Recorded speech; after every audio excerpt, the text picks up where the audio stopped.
Okay, we're live. Hello, everybody, and welcome to this hangout, the first hangout on this channel to feature my new guest, Harry Thomas. Hi, Ollie. Great to be here. Great to have you, Harry. Today, with the release of Logan, which is the ninth X-Men movie to come out, the third Wolverine movie, and the last film with Hugh Jackman and Patrick Stewart in this series, I thought it best to go back and reflect on all of the previous movies and the new one. So today we're going to start with the original X-Men trilogy, directed by Bryan Singer and Brett Ratner.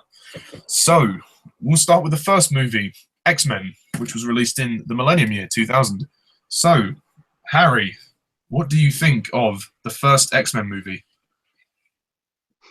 Oh, well, I will start by saying thank you so much, Ollie, for inviting me to my first hangout. It is a privilege to be here, and I am glad to be talking about the first X-Men because Logan is one of my most anticipated movies of the year, hands down. In my top 10 most anticipated movies of 2017, Logan was, I think, number 8, so pretty darn high. And I have to say, as far as the first X-Men movie goes, a lot of people don't really give it the credit it deserves. People just consider it good, but not great. But I think it's a great movie, really underrated, a solid start to the X-Men saga now, and it really changed the game for comic book movies forever. It's made us it made superhero movies really feel like they were about something and was appropriately more mature in tone, with great themes of prejudice and discrimination and racism, and you really felt for them, and there was great consequences to their powers. And in an age back in the 90s when superhero movies were really suffering, like the 1990s Captain America film and the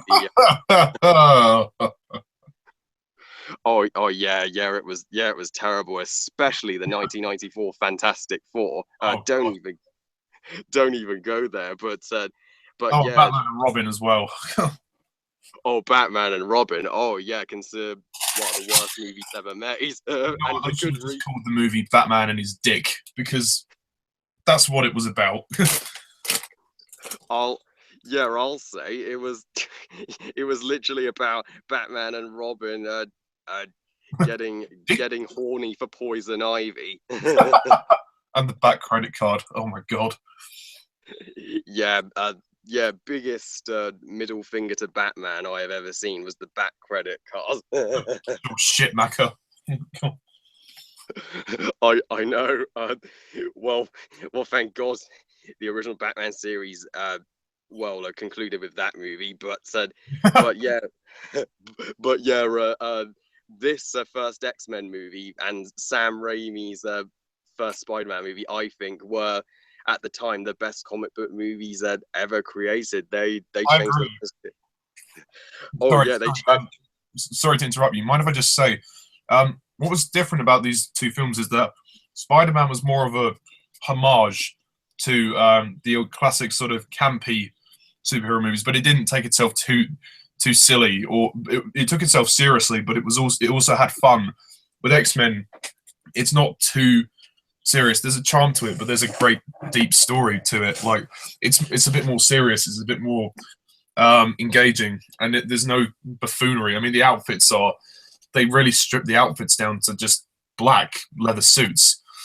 I mean, there's even a line in this movie then when Wolverine says, "Wait, we actually go outside in these things," and Cyclops says, "What would you prefer, yellow spandex?" Yeah, I thought that was a nice nod to the comics. But sorry, carry on. oh totally. I love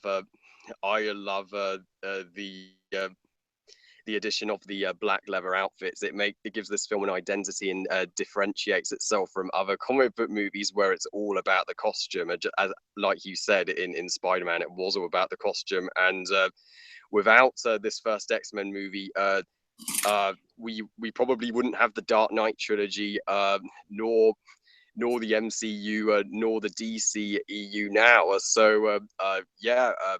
even if I don't think this first X-Men movie is perfect, nor is it the best in the franchise by any means, I mean, it's still a solid start. So round of applause for Bryan Singer. Whoa! Yay! Feel free to go into detail as well, Harry, if you want. Just like a review, like that's what we do here. I mean, there's only two of us as well, so talk about anything you want, like characters, anything like that. It's up to you. Yeah, of course. I mean, and one of my favorite one of my favorite moments in the movie is when Charles and Eric are just sitting down discussing their ideologies, because obviously Charles believes in peace between the mutants and the humans, but Eric, because he was Jewish and taken to a concentration camp back in World War II, he does not see any good in the humans whatsoever. And one of my favorite lines from Magneto is, "We are the future, Charles, not them."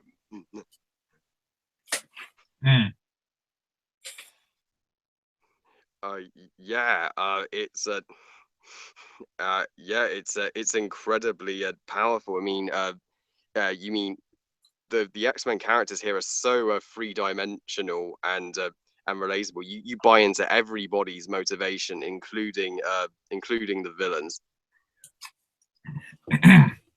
Yeah, and also this is like a rare film when you have a team of villains. Like in the next film, obviously that will change because Stryker is the villain, but this time it's just like the four of them, which I think is quite nice. Actually, it's a good way to set up the universe. You're not throwing every single character in there. Like they pick out the most important ones and they give you a general view of the concept and the story. And obviously they focus on the personal stories of the main characters, but not every single X-Men in the film, which I think is appropriate, really, because there's so many of them. Oh yeah, totally. While most comic book movies did have just a solo villain, yeah, what made this a different is there's a whole army of villains, a whole group of villains. But for a superhero team movie like X-Men, Fantastic Four, and the Avengers, you have to have really an army. Otherwise, it would just be 10 heroes punching one guy. Yeah. What else did you like about the film? I love the casting. I mean, this is probably the some of the most perfect casting I've seen for a comic book film and for film in general. I mean, you can't imagine anybody but Hugh Jackman playing Wolverine, and you can't imagine anybody playing Rogue than Anna Paquin, nor Patrick Stewart and Ian McKellen. You can't imagine anybody else playing Professor X and Magneto. I mean, I know James McAvoy and Michael Fassbender do an awesome job, but I agree with you what you said in your review of this film, that both Patrick and Ian are underappreciated because of McAvoy and Fassbender. Not because of the way they are, it's just because people relate to their performances more because they're younger. But I mean, just since the X-Men First Class, I think these two original actors have been underappreciated because it was fresh with those two new ones.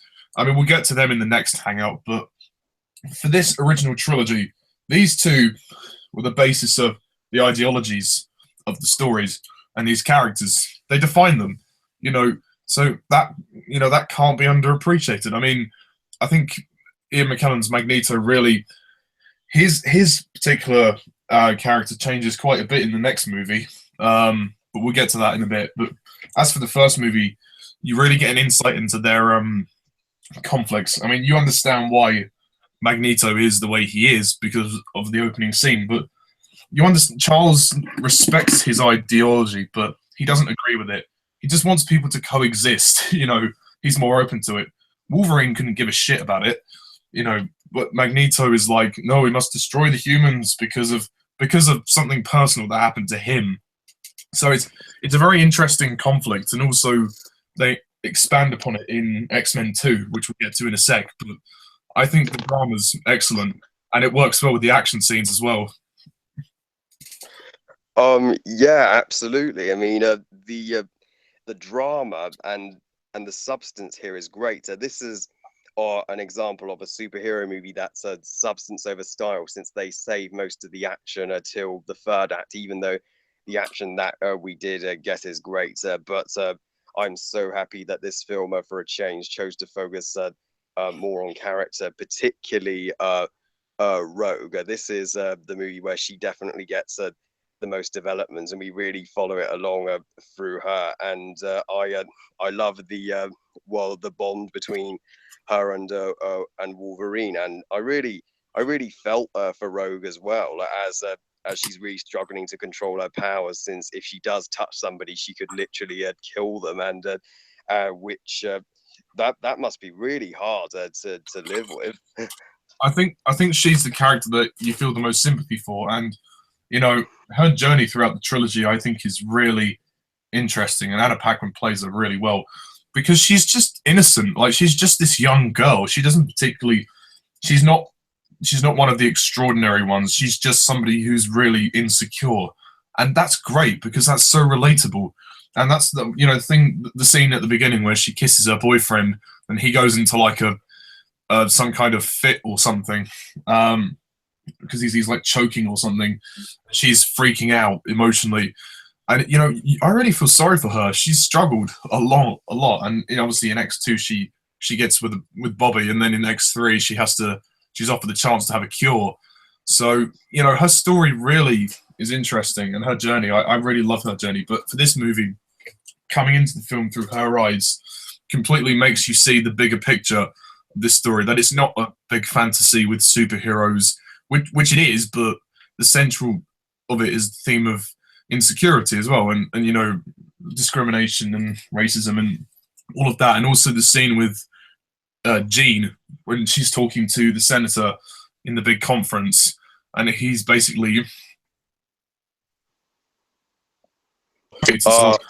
what happens if they walk through and try and burn our houses and stuff, and it's again a very interesting debate. Would you agree?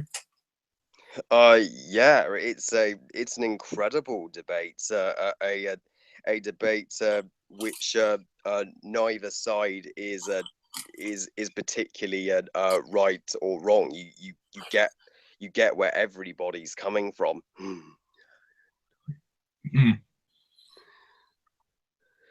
What about some of the other casts? I mean, feel free to go on as much as you like. Totally. I like Haley Berry as a Storm, even if she doesn't get as much screen time here as in the others. She's still great with what she has, and I love Mystique in this film. Although she's not played by Jennifer Lawrence this time, the actress who did I don't remember her name, sorry, but she did a superb job, and yeah, Toad was a really hilarious side villain, and Sabretooth, he was just he was the muscle of the team, didn't have any character to him, but his fight but his fight with Wolverine on on on the tower was pretty epic at the end, and yes, so all of the cast just perfect for me, and all and also the music for this first X-Men movie. I think it's good, but I don't think it's great. I felt it could have been better. Thankfully, the X-Men scores did improve as they went along. Would you agree? Yes, definitely. Michael Kamen does a good job with the score, but I mean, there's some nice tracks, but it's nothing that stands out. It's decent. Like it's good. It's good. Like there's the track that plays when Wolverine is holding Rogue, thinking she's dead at the end. That's very sweet. How it builds up. It goes da da da da da da da. That's very sweet. And the main theme for the credits is really good. Da, da, da, da, da, da, da, da, da, da. But I think when John Ottman came on board for X2, giving it that theme made it feel so much more iconic. Um, Also about Sabretooth, it's interesting to note that when it's weird because after I watched X-Men Origins Wolverine, obviously because that features Sabretooth and they are half brothers, it's weird watching X-Men 1 again because the two of them are brothers and they fight and there's no acknowledgement of that whatsoever. I know that Origins was made after this movie, um, but Sabretooth didn't even make a remark, like yo bro or he didn't look at him in any way that gave us a clue that he knew him. But it just would have been nice to have a tie-in. But again, continuity is not the not the greatest praise of the series, I must say.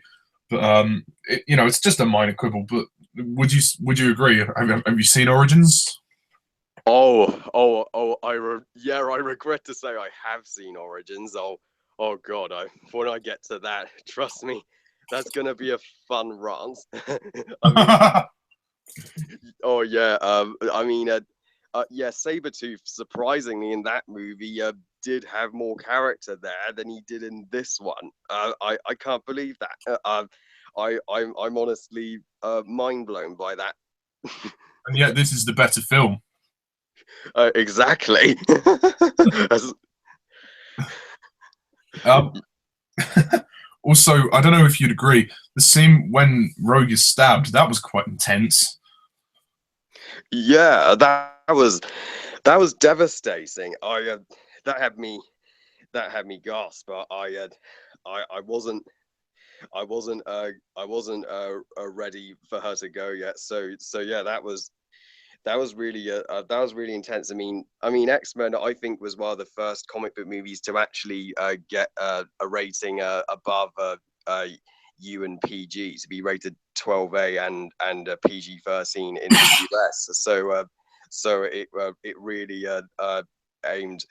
It was really for the adults as well as the kids in terms of comic book movies. Mm, yeah. Also, what do you think of Cyclops and Jean?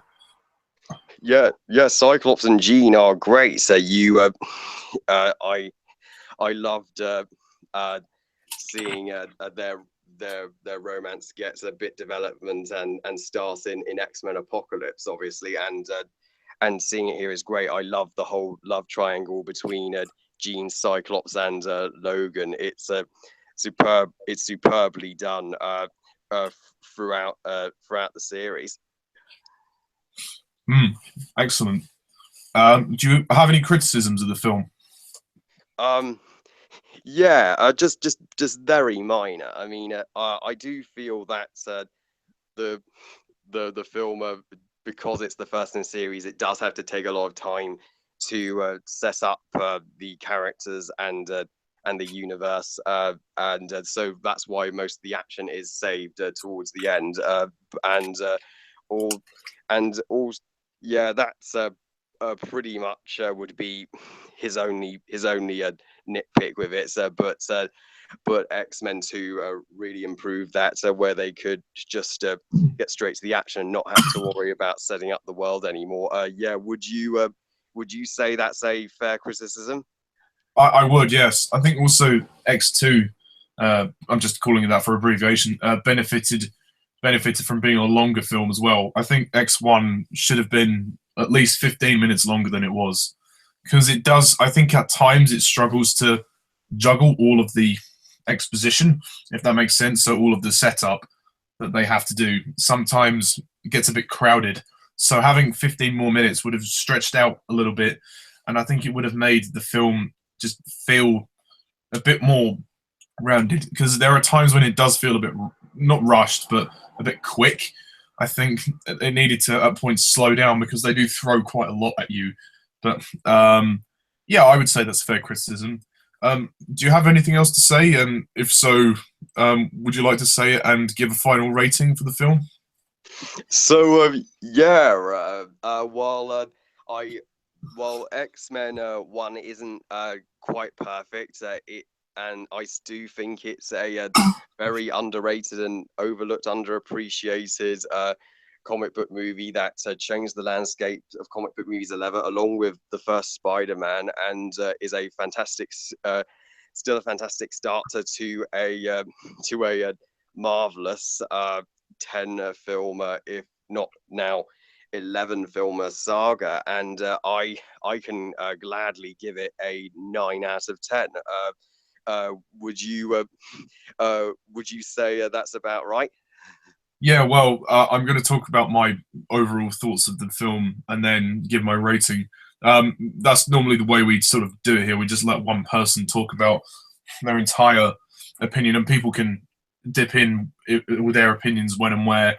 But we usually do one person at a time. But obviously, this is your first hangout, so I thought I'd better explain that. But yeah, so out of 10, you've given it 9. I think that's a good rating.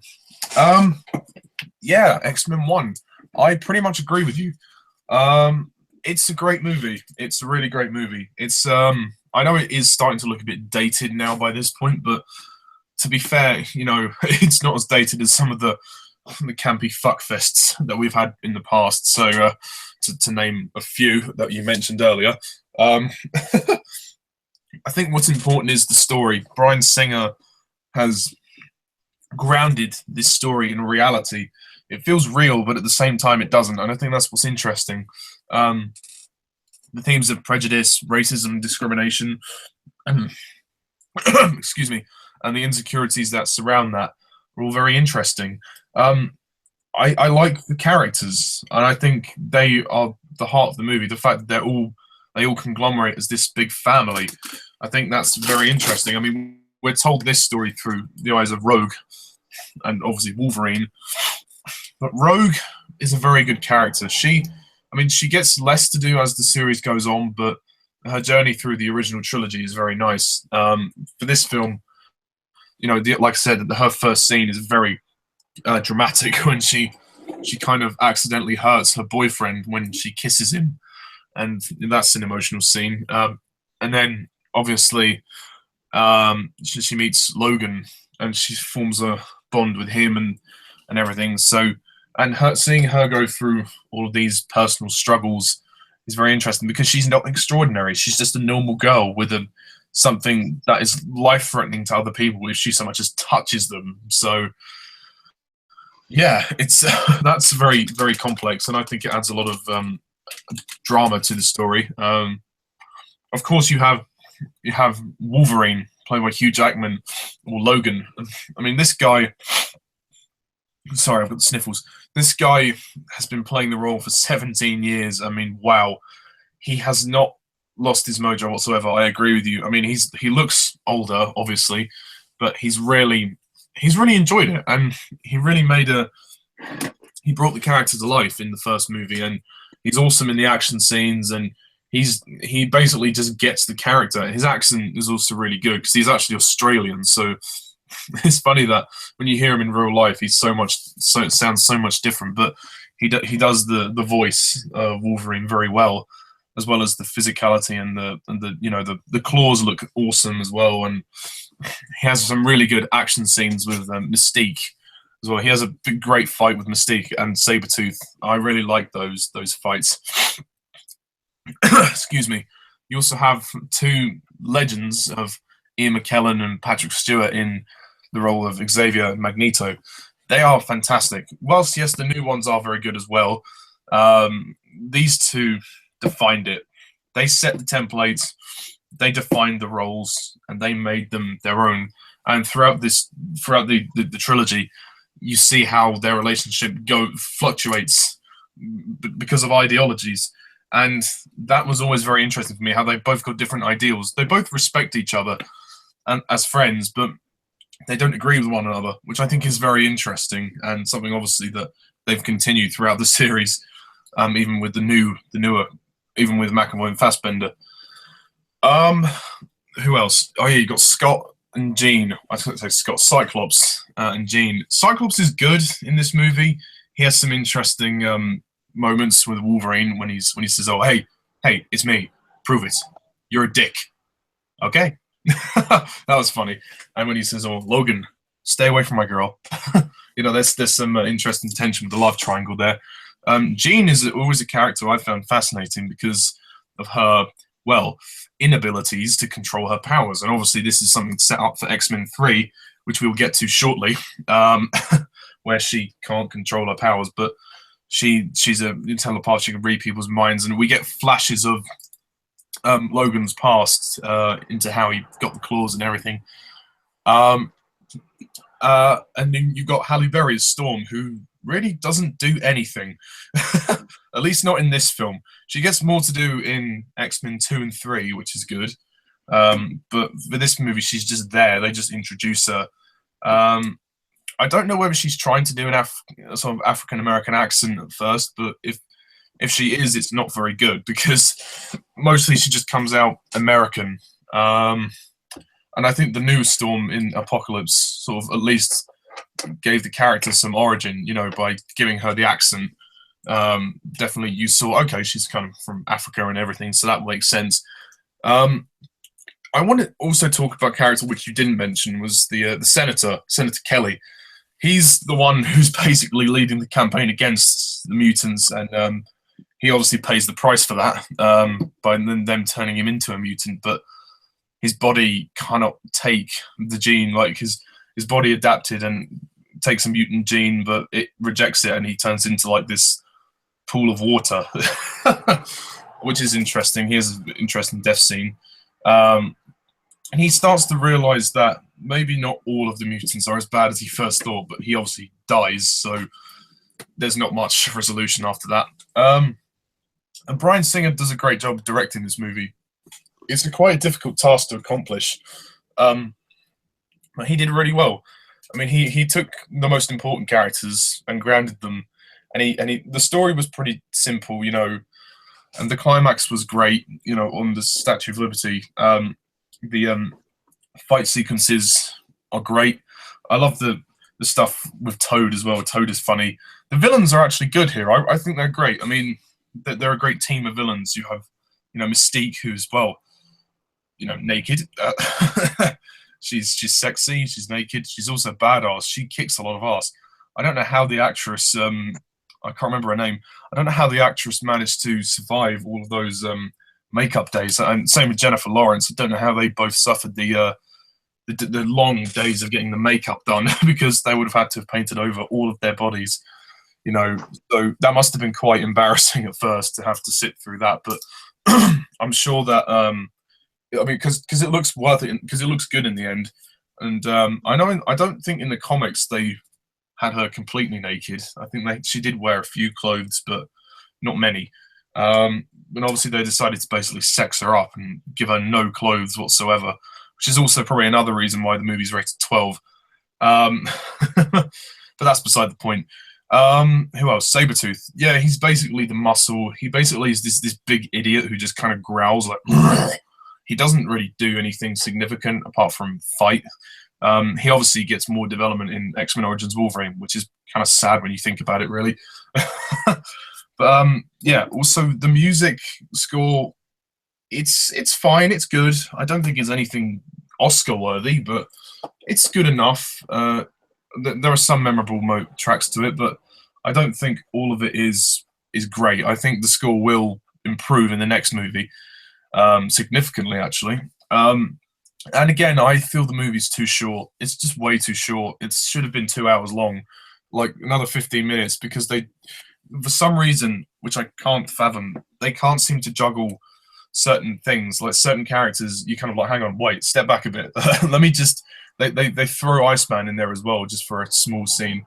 Like, it would have been nice to see more, more going on in the school. Maybe they could have thrown in another action scene at some point, but it would have been nice to have 15 more minutes just to pad it out just a little bit, just so we could get an understanding of things more clearly.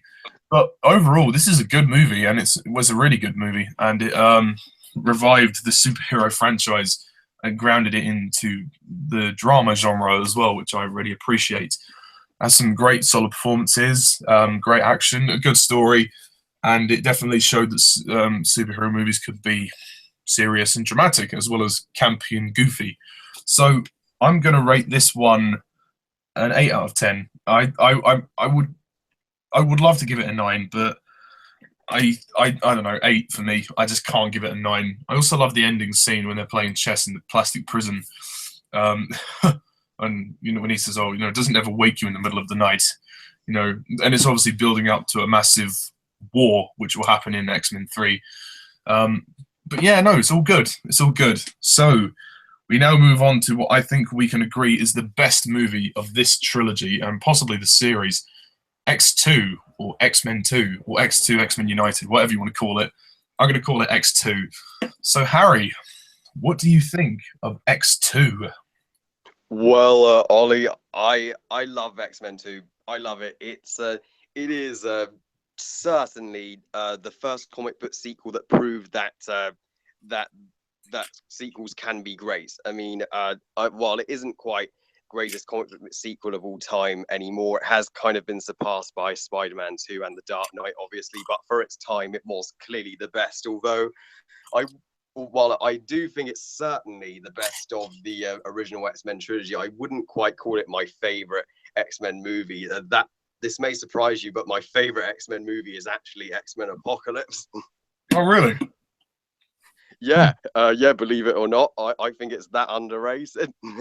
Oh, wow.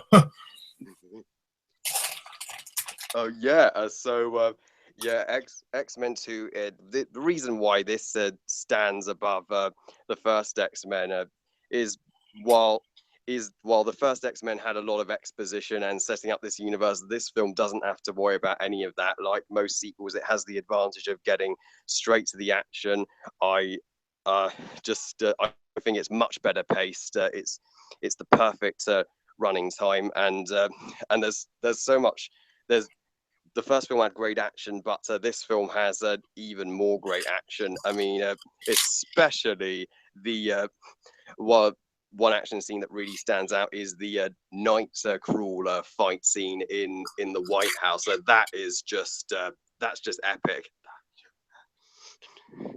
And and yeah, I also think that the Wolverine and Jean and Cyclops love triangle is much better developed here and greatly more focused on. Well, And Cyclops isn't really in the film very much. not really. uh, no, he doesn't. He doesn't really get a lot to do, but it's but I say it's well developed as because of the moment at the end where when Jean sacrifices herself for everyone, and we think we've just lost her, but obviously in X-Men 3 that's a totally different story, and yeah, I totally agree that the music score for X-Men 2 finally has its own recognizable iconic theme and is just awesome to listen to. And Thank God they brought it back for Days of Future Past and Apocalypse. yeah, thank goodness they did. That was a stroke of genius, and I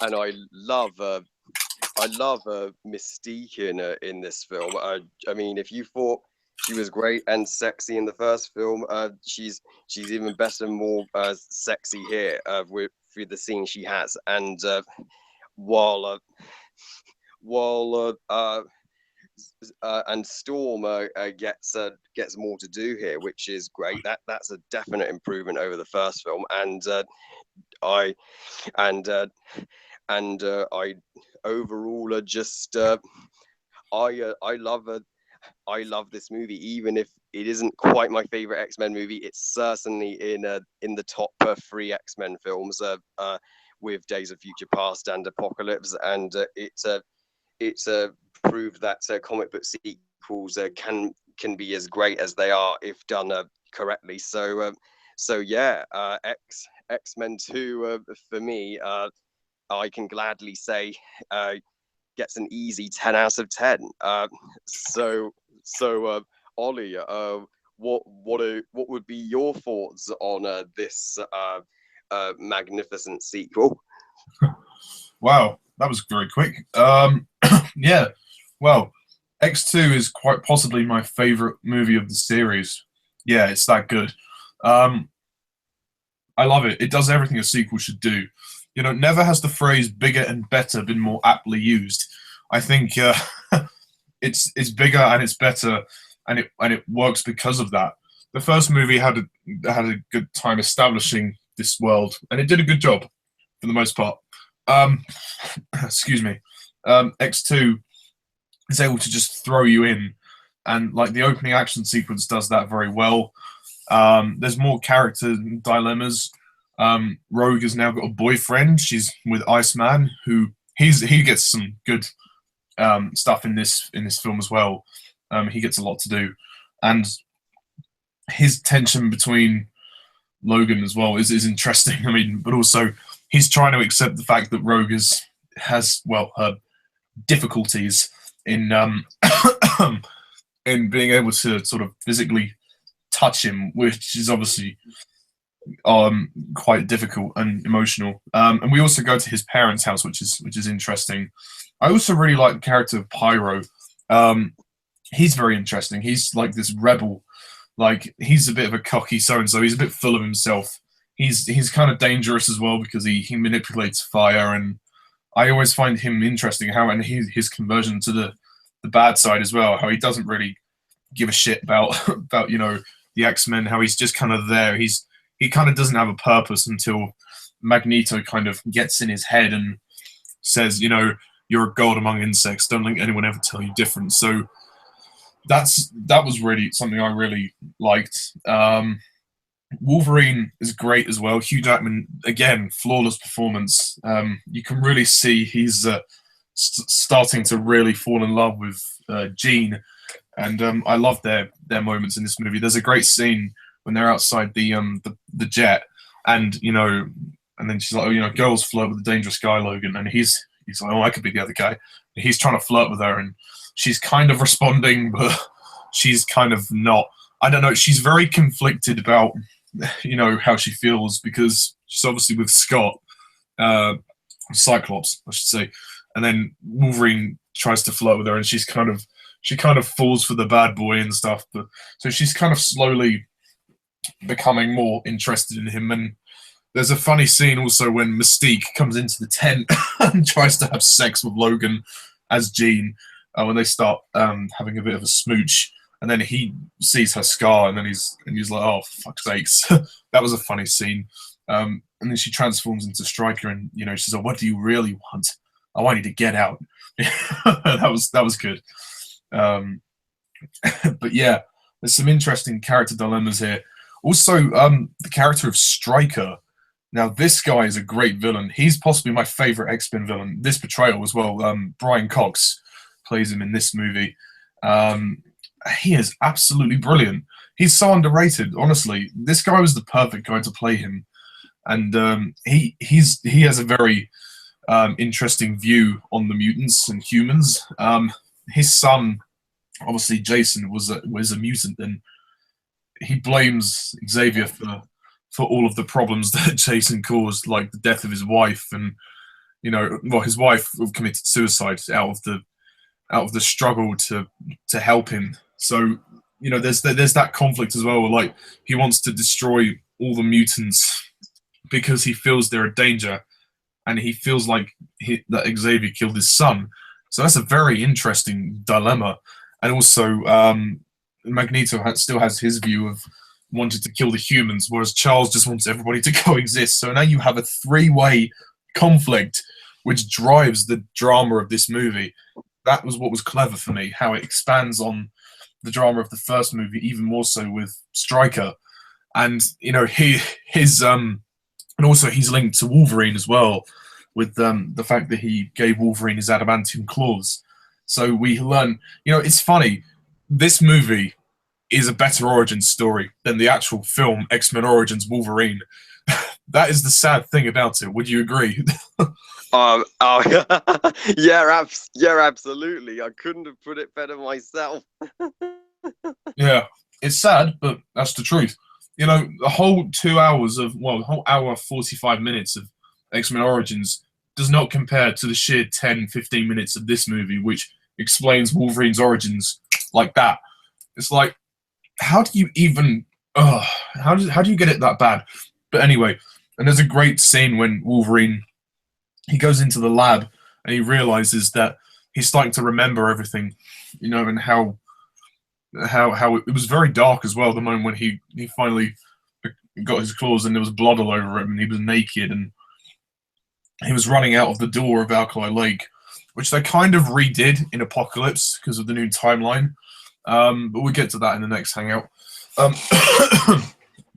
And yeah, so that's very interesting. And there's more characters as well. There's just more people in this movie.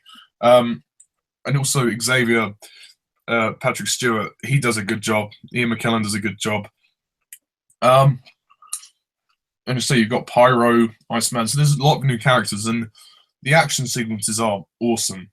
This movie is just awesome. The scene when they attack the school is very good. I like that very much. Colossus is another character which I find very interesting. He doesn't get as much to do as in X-Men 3, which we can get to later, but I like him very much and how he's protecting the children. And, they also get to show off the kids a bit more as well, which is nice. Other scenes. Sorry. What other action scenes are there?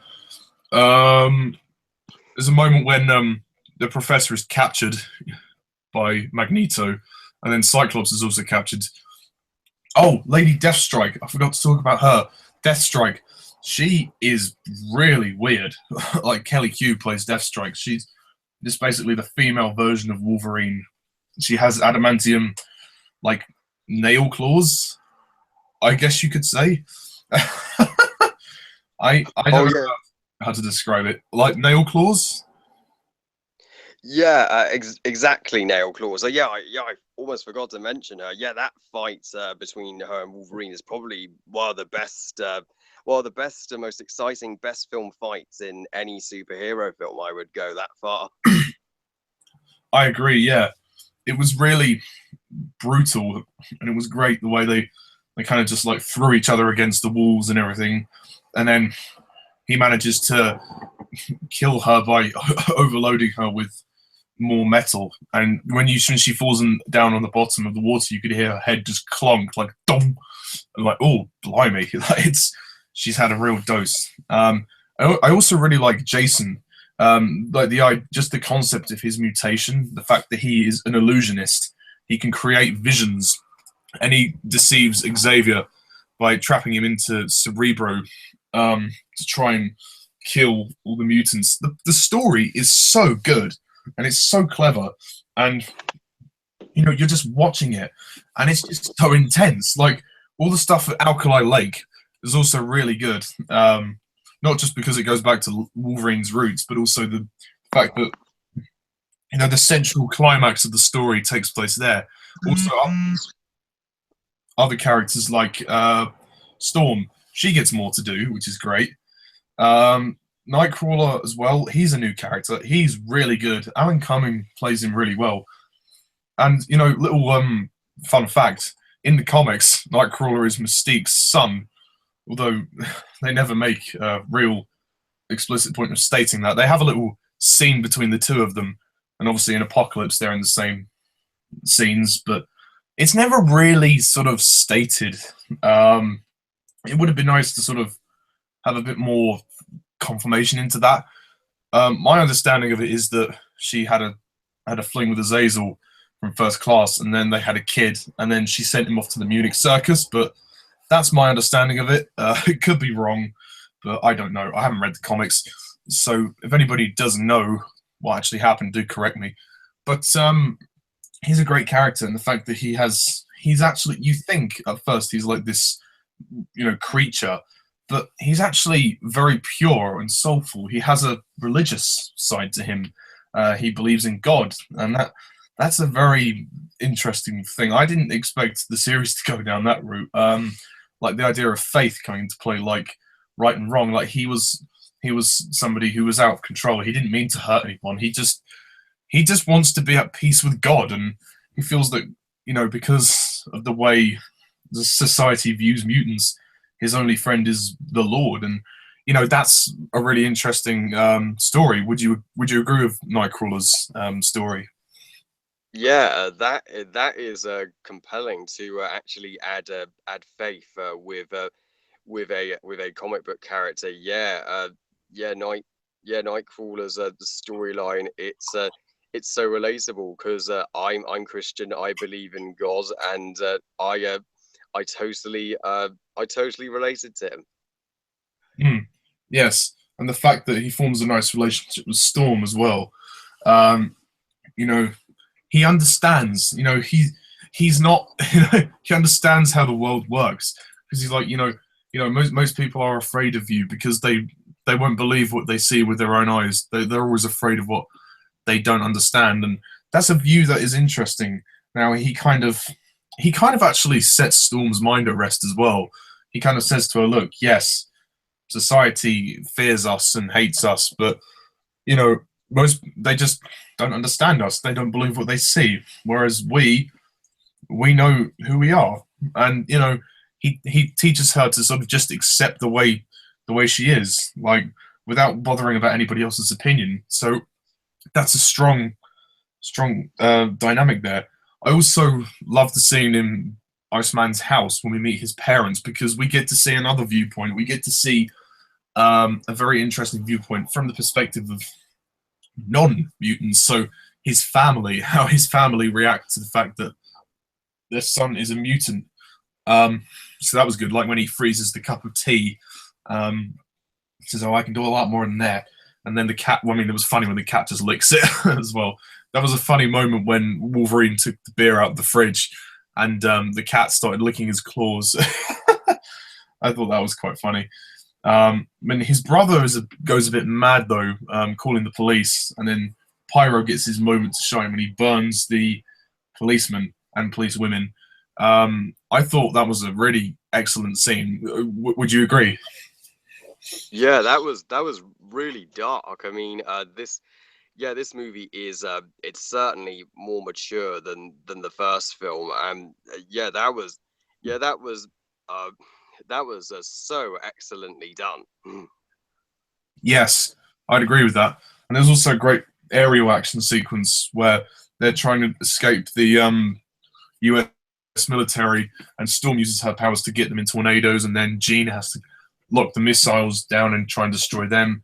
And then Rogue nearly falls out of the plane. Nightcrawler rescues her, and then you have Magneto rescues them. What was interesting about this is how they team up with Magneto to stop Stryker. Obviously, Magneto and Mystique just kind of they basically just fuck off after the whole thing. But it was interesting seeing them team up. Would you agree? Yeah, I'm so glad they teamed up. They came to the realization they were both on the same side, and if if only Magneto had stayed good for X-Men 3, that would be really interesting. So yeah, that was a great plot twist. Yes. And also like Stryker's death. Like Stryker when Wolverine just leaves him in the snow, and he takes off his tags. He says, I'll take my chances with them. So he chooses to forget everything that happened in the past and just stick to, the present. He can have something so much better, which is great. And Stryker's obviously, like, oh, one day someone will finish what I've started, Wolverine. One day, one day, and so it's a very dramatic movie, and the climax of this movie is heartbreaking. The scene where Jean sacrifices herself is powerful, and the music to accompany it as well. You can see she's a bit reluctant in her decision, but she's brave to do that. She steps out of the plane and just uses her mind to control everything. Stopping the avalanche, then lifting rising the jet. Obviously, we know she's not dead because she'll return in the next movie. But that was a really powerful ending, especially Cyclops' reaction. He's like, "No, don't even say that. No, no." And then Wolverine's like, "She's gone. She's gone." And we see Wolverine cry as well. This is the first time we see Wolverine cry. I mean, somebody dies. This is how serious this is. This whole debate in society has now led to somebody dying, somebody very close to them, or well, so they think anyway. It, this is serious, and I love the stakes. This movie raises the stakes, and the last scene as well with the president. They said they basically make a statement. They're saying, we're not going anywhere. We're here to stay. You can either like us or not, but we've lost people on both sides of the spectrum. So if you could just please let us exist harmoniously, we'll be out. We'll be out of your hair. We'll be watching. So that was a very good scene, also. And that was a nice moment when Nightcrawler waved to the president, and he was a little bit like, yeah, no. And the very last scene is it's kind of bittersweet as well when Xavier he looks out the window and the music is blaring up and he's just then he's carrying on with his class and then we have Jean Grey's monologue which is like evolution leaps forward and then we see the phoenix symbol in the river and what a way to end the movie. X2 bloody fantastic and the music score by John Ottman is absolutely brilliant. That brilliant theme at the beginning, the dun dun dun dun dun dun dun dun dun dun dun, which I'm so glad they recycled for Days of Future Past and Apocalypse. I really hope that they bring it back for future movies. They really should have kept it for X-Men 3 and for some of the other movies as well, because I think it's the true theme of this series. The iconic theme of this series is that theme by John Ottman, the dun dun dun dun dun dun dun dun dun dun dun. It's absolutely fantastic. And the pacing is great. Even though it's a longer movie, it feels so much quicker. And there's so much more that happens as well. And they've managed to space the movie out to 2 hours, 13 minutes. And it is necessary for that. And Bryan Singer's direction is even better than the first one. He understands this well. He's fallen in love with it. And he's also had fun with it, but he's expanded on it in such a brilliant way. X2 is just perfect. For me, I am going to give this movie a 10 out of 10. Easily. Absolutely a 10 out of 10. What a way to bounce back after the first one. Just remind me very quickly, what did you rate the movie? Oh, I rated the same. I give it an absolute 10 out of 10. I do not have any criticisms whatsoever. At least not that I can think of anyway. Me neither. It's practically a perfect film. Yeah. Sadly, it was not followed by a practically perfect movie. The third movie of this trilogy, X-Men 3, The Last Stand. Oh dear. So, Harry, what do you think of X-Men 3, The Last Stand? Oh gosh, The Last Stand. Well, this is by far, obviously, the most hated and despised film of the original trilogy. I mean, everybody I've seen just gives this movie crap beyond belief. But I have been a kind of little defender of it. I mean, I admit it's not perfect, far from the best in the series, but not as bad as everyone says it is. I mean, there's definitely some merit here, despite Bryan Singer's absence. I don't know why Bryan Singer chose to leave X-Men to direct Superman Returns. That was probably one of the worst decisions he's ever made. Considering, Funny enough, he said he regrets it now because Superman Returns didn't turn out much better. I thought actually it wasn't very good at all. So yeah, or at least no, it was good, but it wasn't like it wasn't. He should have done X-Men. Really, should have done X-Men. totally. I mean, I didn't like Superman Returns at all. I think it's also one of the weakest Superman films. So yeah, if he'd It's too damn long.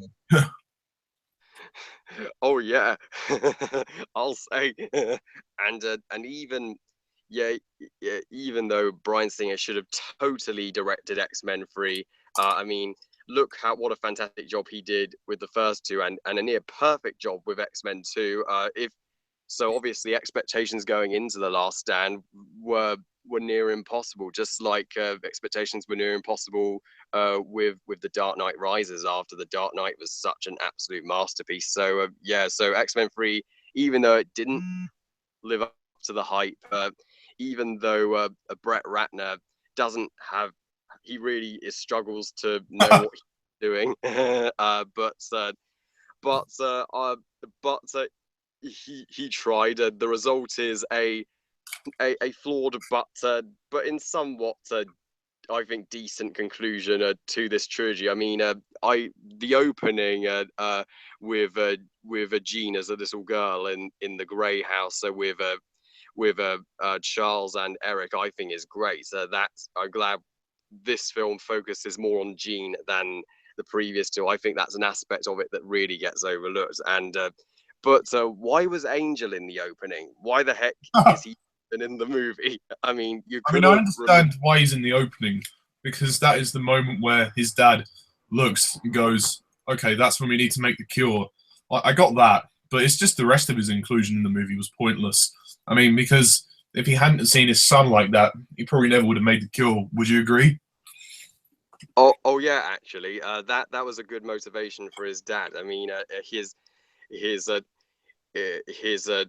of course Angel only has purpose being in this movie because his dad invented the cure, which I agree, the cure is one of the best aspects of this story by far. And if only the movie it proves it can have great character moments. It only it focused more on the substance rather than the style. That was such a missed opportunity. And I do like the opening training montage with the X-Men trying to flee the exploding cars and all that, but it turns out that was just a train montage, which yeah, that was a lot of fun. And I I do I do love Beast in this film because I think this is one of the first times we saw Beast. Yeah, the makeup on Beast incredible, and Yeah.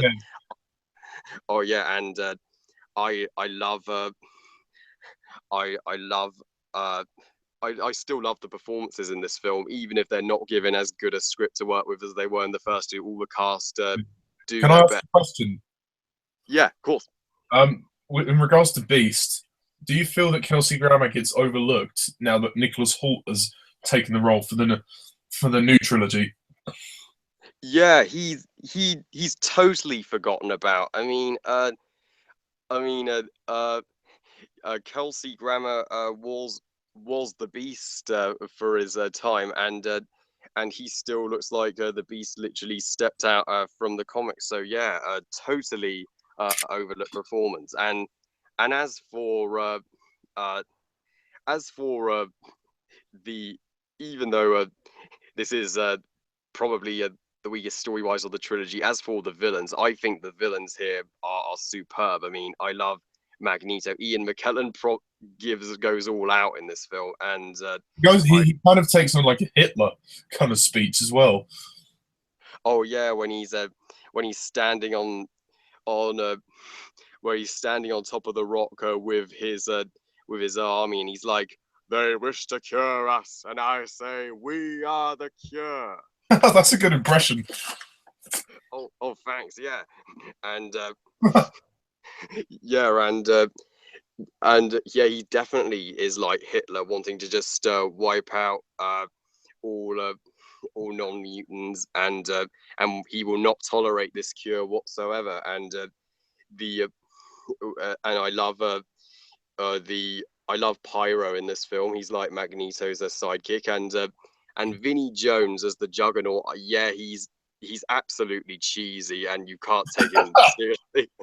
but but at least he looks the part. They got him physically. They got him right, and I love the fights in the Grey House. So when Charles and Eric go in to talk to Jean, and she just loses control of her power, unleashes the Phoenix, destroys the place.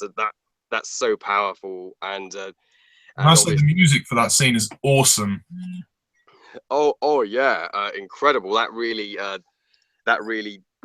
heightens the tension, ups the drama in every way. Yeah, the soundtrack here isn't so bad either, and I also love uh,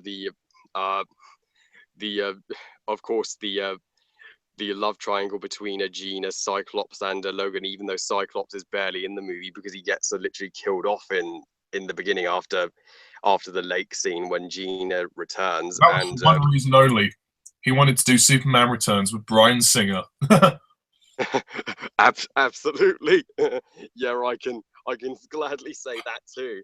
And I I love how I felt for Wolverine. I felt for Logan. I love how he's trying to turn Jean back to the light and help her control her powers, even though Magneto, he's using her as a weapon because he knows once she unleashes the Phoenix, she's near unstoppable. And so yeah, that's a great dynamic. And also, even though this film may lack substance, the action when it does happen is pretty spectacular, particularly when Magneto moves the Golden Gate Bridge. Oh, that made my jaw drop. I feel that gets overlooked. That really does. That is an amazing piece of visual effects and just a powerful scene. Like the music for that is great, and just the way he moves it. I mean, I mean, his one-liner could have been cut out though. You know, oh, Charles always wanted to build bridges.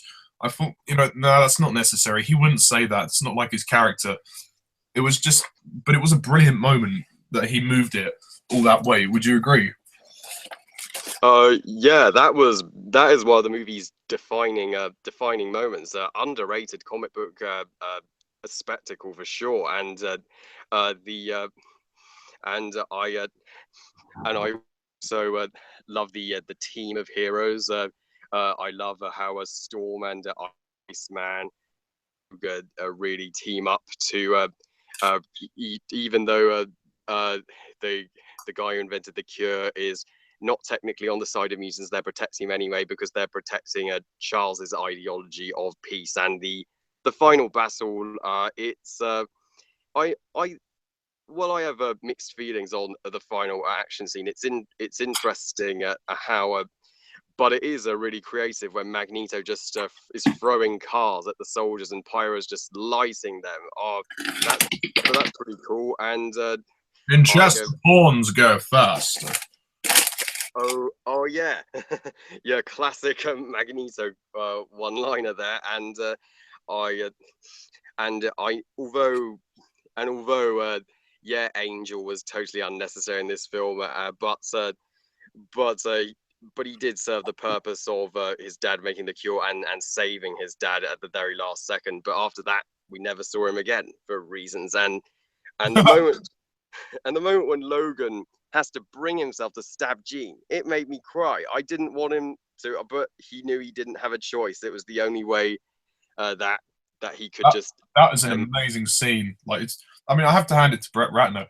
He's not a complete failure. He did direct some good scenes, and that scene in particular is emotionally powerful when he has to kill Jean, and you know it's hard because he loves her, and you know that was really good. I thought it was very strong, and the music for that scene is just epic. Would you agree?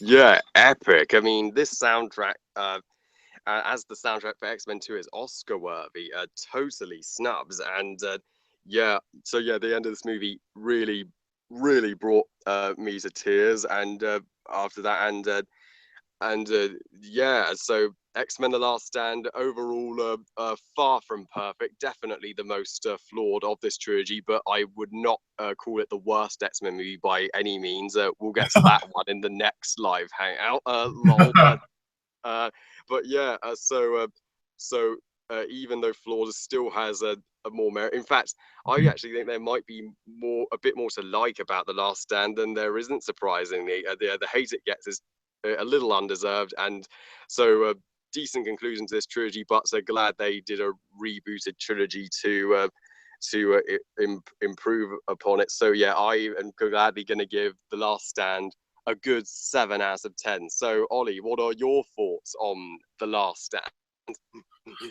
Yeah, well, also, can I just very quickly, what were your sort of main criticisms of Last Stand before I move on? What were the negative parts for you?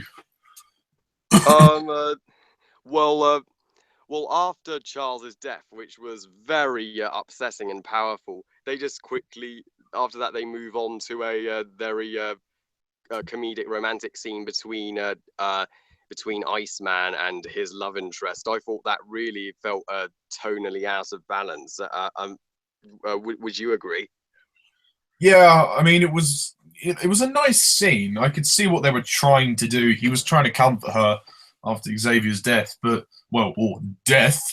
But maybe it was a bit soon. Like for something that light and sweet after someone dies, you don't feel in the mood for it. What are your thoughts on Brett Ratner as a director? He's well, let's just say he's not great, but okay. I mean, not the worst, but he definitely wasn't the perfect choice for this movie. Would you say his forte would be action sequences and not the story? Yeah, he is similar to Michael Bay, although better than Michael Bay. I will give him that. I mean, at least he can do great action and at least some good character moments. If only he focused more on the character and story like the first two, and a little less on the action, then X-Men 3 would have turned out better. So yeah, uh, and also X-Men: The Last Stand, I would say, was too short running time rise. If it had been a bit longer, the same length of X-Men 2, then it would have worked out and flowed so much better. So yeah, those would be my gripes with The Last Stand. Fair enough. I agree with it being too short. Like for the last movie of the trilogy, to go back to the 1 hour 40 minute runtime. What? Really? Oh, I mean, anyway. X-Men 3, or well, X-Men 3 The Last Stand. Yeah, it suffers greatly. Really does suffer greatly with the absence of Bryan Singer, and also the fact that it came after X-Men 2, which was almost perfect. This one just feels a bit by the numbers. It feels a bit par for the course.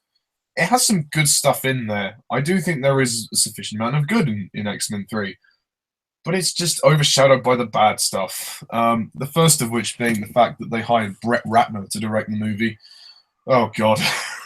I mean, Brett Ratner, he's not a terrible director, but he doesn't have a fucking clue what he's doing. I mean, let's just be honest. I mean, he doesn't understand the X-Men comics. I mean, he's apparently, well, in one interview I saw him say apparently he'd read all of the X-Men comics like twice, and I thought, no, that is bollocks. I'm sorry, I don't believe that. If that were true, X-Men 3 would have looked a whole lot different.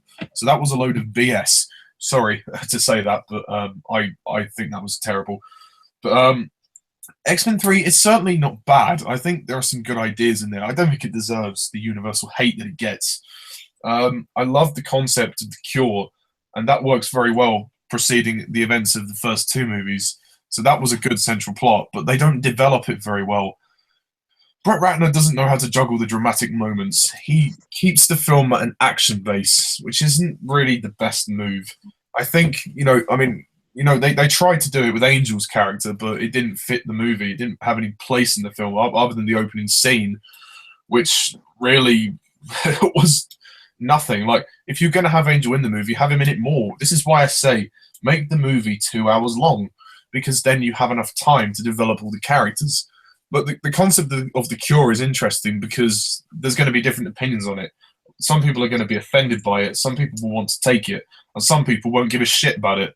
So, and this is particularly interesting for Rogue as well, because in this movie, Rogue feels underappreciated completely by Iceman because for some reason, he's now got a new girlfriend, Shadowcat, or Kitty Pryde, which happens out of nowhere. And then, after Rogue takes the cure, she's back with Iceman. He's like, well, this isn't what I wanted. No, it's what I wanted. What the fuck? I'm sorry, but hang on a minute. He was with Kitty a minute ago. Now he's with Rogue again. Oh, it's not what I want. Then why are you going back with her, you dick? For God's sake. I mean, what the hell is going on in this script? Like, in the second movie, they were all loved up. They were fine. You could tell there was some issues they were having with their love life, but they made it work. What the hell happened? Uh, Yeah, uh, yeah, right. I don't know if Brett Ratner even watched X-Men 2. That's how bad some of the continuity can be. Yeah, it feels like that. I mean, they make Iceman a total dick in this movie. I mean, he's basically, I mean, we're not to Rogue anyway. Basically, he's dumped Rogue for Shadowcat, and then he's back with Rogue at the end. It's like, what's the point? I just think if you're not gonna respect the continuity, then just cut it out. What's the point? Or cut out Shadowcat. I didn't have an issue with Shadowcat herself. She was fine. She was okay for what she had to do, which was not very much. Um, um, but she was all right. Who else can I talk about? Yeah, the main characters in this movie. Wolverine, again, he's very good. Hugh Jackman does a great performance, and you can see his Wolverine emotionally struggling with Jean in this one, because Jean is sort of turned bad, not of her own control. And it's very hard, obviously, at the end when he has to accept the fact that the Jean he once knew is gone, and that he has to kill her in order to save the world, as well as, I mean, it'll be hard. He can't save her. In order to save her and the world, he'll have to kill her. So that's very strong, and that's very powerful. And finally, Storm gets more to do, which is good. She had some brief moments in the first movie. The second movie, she had a little bit more. And in this one, she finally takes charge. What's great about X-Men 3 is actually the fact that Storm and Logan take more leadership roles, which people seem to overlook. And I think that really helps their characters. As soon as Xavier dies, or dies, the two of them really stand up and take control of the students in the school. Would you agree with that? Um, yeah, that's yeah, that was in yeah, that was an incredible moment. And Storm's speech at the funeral was also very touching and very sweet. The new characters are interesting. Obviously, I've talked about Shadowcat. You have Kelsey Grammer as Beast. He is the best new character in this movie. He is now unfortunately severely overlooked because of Nicholas Hoult, but that's not Nicholas Hoult's fault. It's just because Nicholas Hoult has been in more movies, and he's a bit more relatable. However, um, Kelsey Grammer does a great job, and the makeup is fantastic. And he kicks some good ass in the final battle. There's some good lines when he's talking to Wolverine, and then Wolverine's like, "I thought you were a diplomat." And he's like, "At one point there comes a time when all men must," and then you get the point. So that was that was good. The fact that he is essentially a politician who's been thrust into this final battle, that's kind of funny. And there's a great moment. There's a great moment when they meet. When he says, "Oh, Wolverine, I hear you're quite an animal. Look who's talking." So there's some nice comedy lines. Way to go, Furball. He plays a good part, and he stands. He's really the only elected representative of the mutant kind, and he's really standing his ground for them. And he's like, this cure was made without me. So there's he's got a lot on his plate to deal with politically, but also he's trying to stand with the X-Men and trying to keep them going as well. And he plays a good part, and I like him. It's a shame he didn't return for more movies, but obviously they didn't do X-Men 4. They just went to do other movies. They went back in time, essentially, to do prequels and spin-offs. Well, they did, Days of Future Past, he came back for a cameo. What else? Oh, yeah, and of course, Jean is back in this movie. Jean Grey, who we thought was dead in X-Men 2, has now returned as Phoenix. I love the concept of the Phoenix. I think it's absolutely fantastic. She's got this, this sort of, not alter ego, this kind of energy inside her that's, causing her powers to fluctuate, which is very interesting and very dramatic, and it prompts for a lot of emotional drama between the X-Men. That's what grounds this movie's emotional drama, and I think people overlook the fact. I mean, I know the Phoenix Saga, it wasn't done brilliantly, but at least there was a basis of it. We have the basis of it, and Famke Janssen gets really overlooked. Her performance is absolutely brilliant in this film.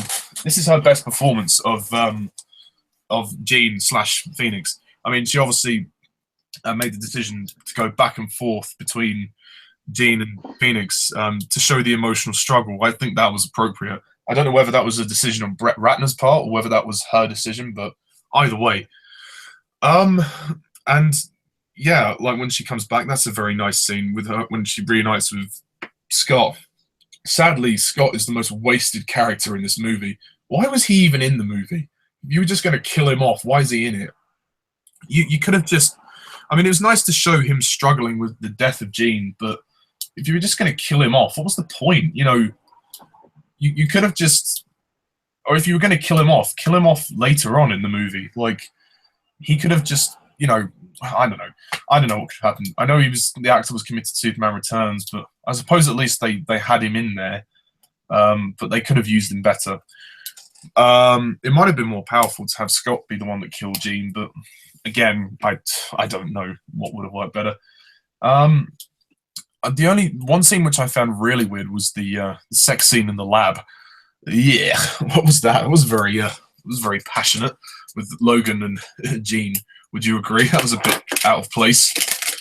Yeah, that was totally out of place. I mean that I get their feelings for each other, but that was just over the top. That they could have done that so much more subtly.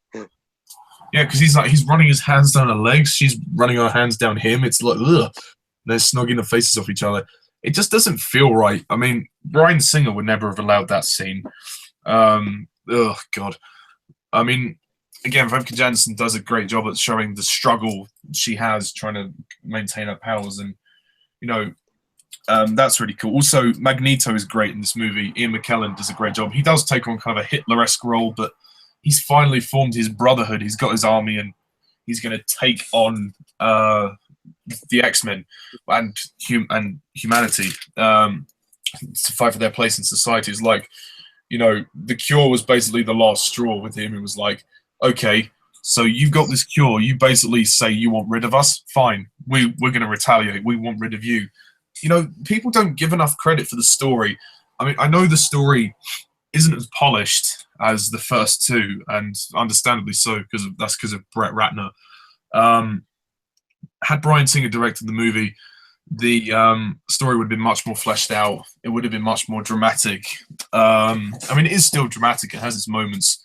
And when Magneto gets the cure, that's a great moment. And he's like, "Oh, this is what they want for all of us." He's trying to, manipulate Jean, even though she can't think straight anyway.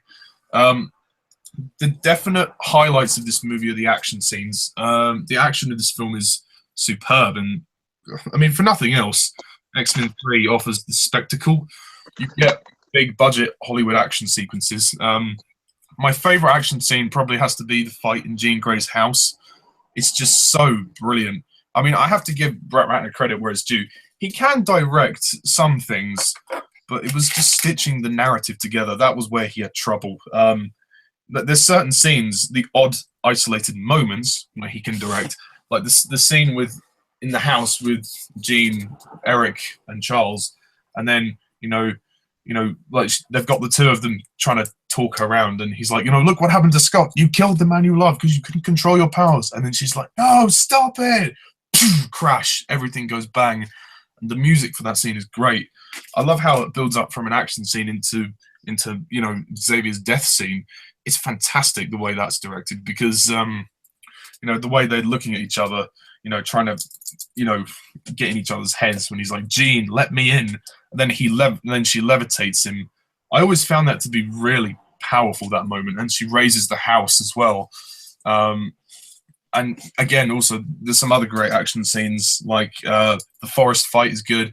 The final battle is good. I like the final battle. It's entertaining when it's there. The danger room scene is good. But the film does rely on its action scenes quite a lot, which is a shame, really. Like I said, the story's engaging to a point, but not to the extent of X-Men 1 or 2. You don't believe that the conflict has built up to this final battle. You feel like you just need more, and you need the story to kind of stitch itself together. It feels like there's two different stories going on with the Dark Phoenix stuff and then the Cure. I mean, both of them are good stories, but they don't really work together, which is a shame. But like I said, there are some emotionally powerful scenes. The quote unquote death of Xavier is very powerful, and I think it was a superb scene.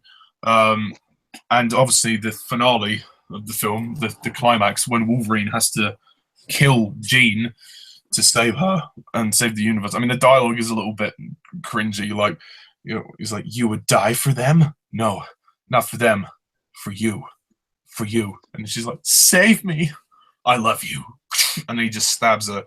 I mean, you really see Wolverine pushed to the very edge. He doesn't really know what to do.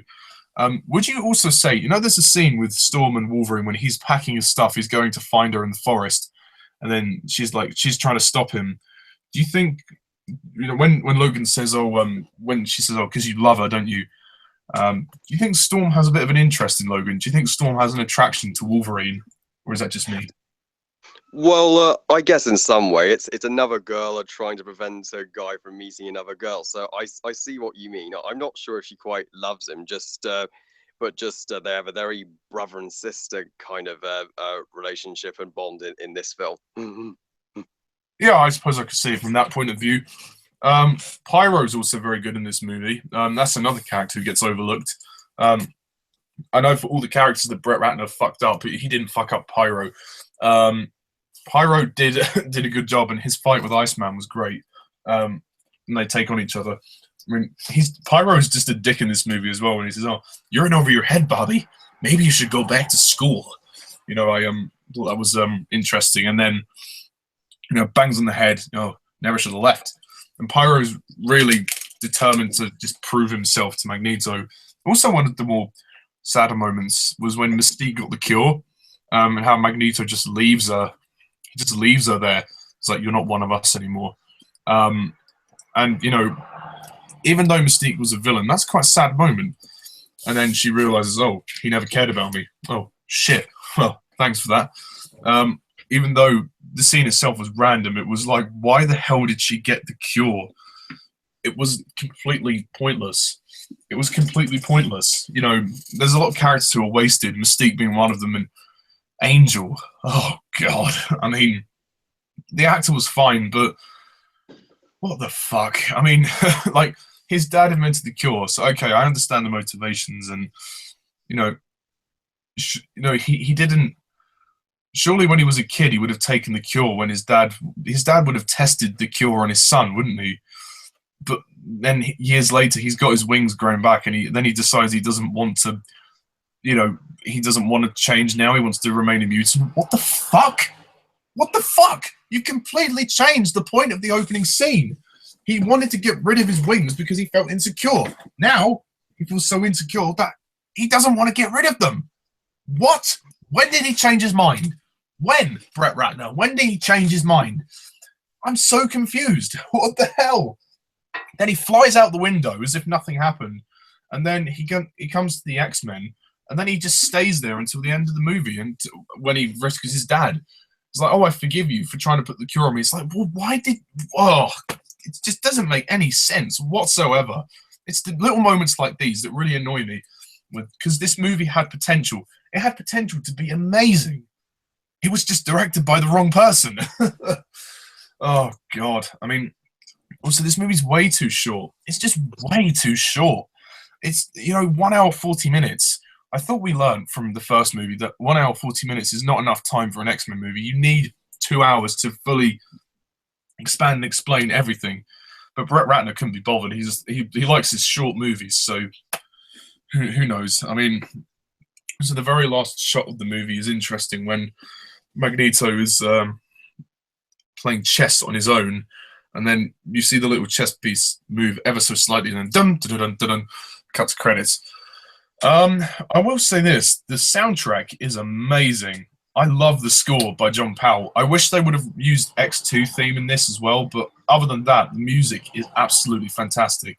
I think it's so emotional. I love the Dark Phoenix theme that they have. The da da da da da da da da da da. It's so emotional and it's really intense as well. Would you agree that the music is amazing? Yeah, the soundtrack is just outstanding. It's sweeping and epic. I mean, John Powell, he is such a talented composer. I have got many of his tracks in my head. Yes. I mean, it's a shame that he hasn't returned for another X-Men movie, but I hope he does at some point. But I think John Ottman's kind of defined the music of the series, as he has composed 3 of the 9 films that there are at the moment. But John Powell, his soundtrack is so good, really good. I listened to it a fair amount, and it's really excellent. And I'm glad that it worked out the way it did. And you know, he keeps it. He definitely gets the feeling of what the movie should have got. You know, the drama, the intensity, and the emotion all rambled into one. But I mean, whilst the soundtrack works really well and definitely enhances the movie, if the movie was directed by Bryan Singer, that soundtrack would be absolute galore. It would fit perfectly. It would fit like a glove. The soundtrack fits well enough the movie because the film kind of just fits in with the soundtrack like as it does. The visual effects are also great as well. They definitely haven't had improved in the 6 years since the first one. So there's that. There's that to say as well. The writing is a little bit all over the place. I don't know what happened with this story. I mean, you have good ideas, but you can't execute them. I know that there was a rushed production because obviously they had trouble with getting directors. They were going to hire Matthew Vaughn, actually, who directed X-Men First Class, but he was busy with another project, so he had to drop out, which was then Ratner was their last resort, but I think they're not going to hire him again.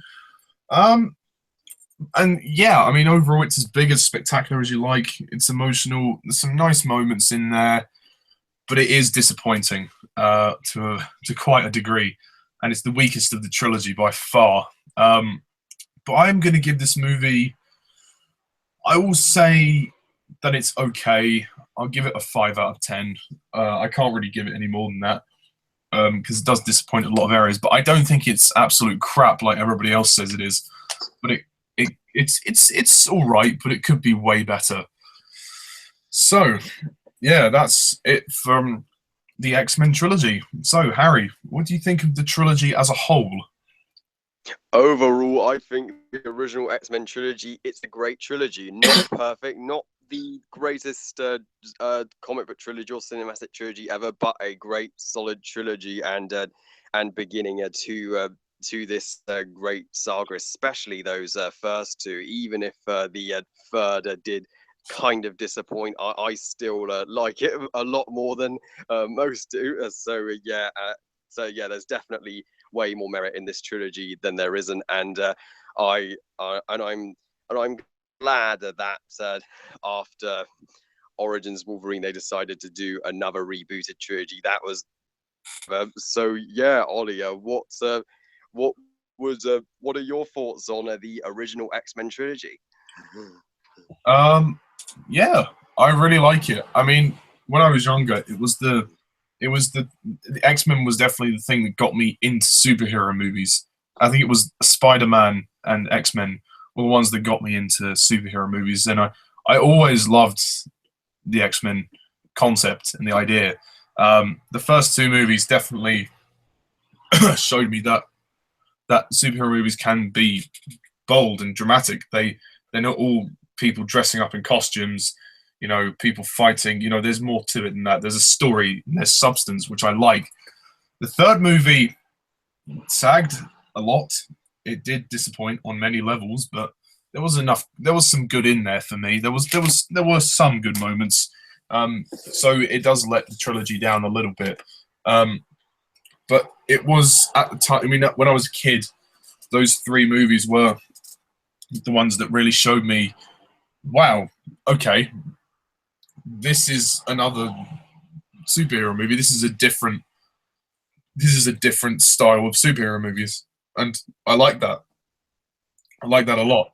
I do wish that the third movie would have been stronger, but overall, I'm I could say it's a good trilogy. It's good because there's enough good in there from the first two movies, and there's a bit of good in the third.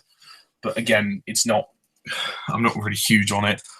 But yeah, that's it, folks. That's our thoughts on the original X-Men trilogy. So tune in next time when we talk about the rebooted trilogy or the sequel trilogy.